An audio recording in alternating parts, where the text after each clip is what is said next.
If you're wondering if you're hearing your own voice inside your mind or your soul angel's voice, then this is for you.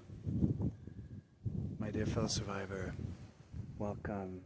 I'm so honored you're here with me today because today I answer a question that so many survivors have before joining our Music Can Heal Me coaching journey. And this question is a question I had myself for a long time. If I feel like I'm losing my mind and I don't know how to make the difference between am I hearing my own thoughts or am I hearing my soul angels, then how am I ever going to heal? Rightfully so. And the answer lies in learning to discern fear-based thoughts from loving guidance. And when the switch happened for me, it was life-changing because I was constantly torturing myself with fear-based thoughts, right? And those thoughts might sound like never going to heal, things aren't going to change, never going to be able to connect with your soul angels, so on and so forth, right?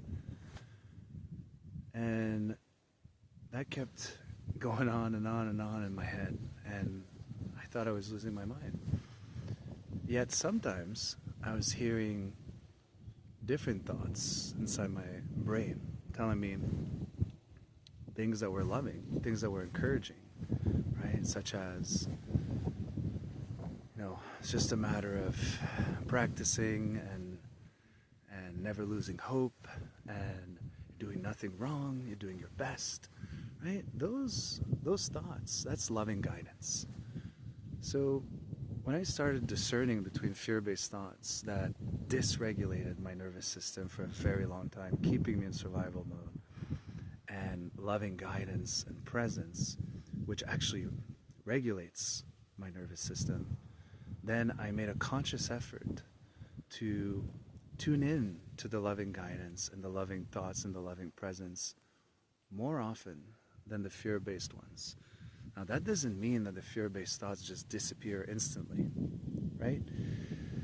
But that means that if a fear-based thought starts to cycle in here and leading to overthinking and overwhelm, that means that if I choose to actually turn this down and turn up instead the loving guidance, the loving presence, the loving thoughts, that means that those fear-based thoughts are getting weaker and weaker and weaker every time I practice this.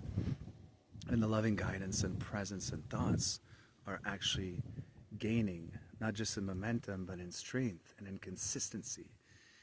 And you can think of it this way. Fear-based thoughts, they're coming just from you, from your ego, from all those limiting beliefs that you have.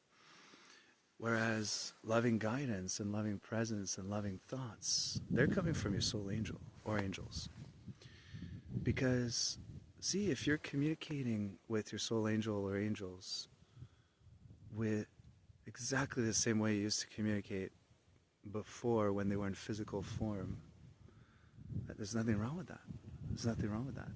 But if you find yourself, right, receiving information that's negative about you from your soul angels, then you can be sure that's fear-based thoughts here. Don't be fooled, right? Because your soul angels only want the best for you, right? So if you catch yourself, in the cycles of overwhelm and overthinking, and those fear-based thoughts keep being, repeating themselves in your brain, then it's a matter of catching that, right? Becoming aware. And once you're aware, replacing them with the loving guidance and the loving presence and the loving thoughts of your soul angel or angels, right? And the more you do this, the more you start to feel, wow, I'm actually healing. Wow, my thoughts are actually changing. It's becoming a lot more encouraging, a lot less limiting. And it's just a matter of practice, right? So don't worry, you're not losing your mind. It's a normal process, but you have to become aware of the process in order to change it. So my dear fellow survivor, I say this with all my heart. Please take good care of yourself. of course, may you be filled with music and heal.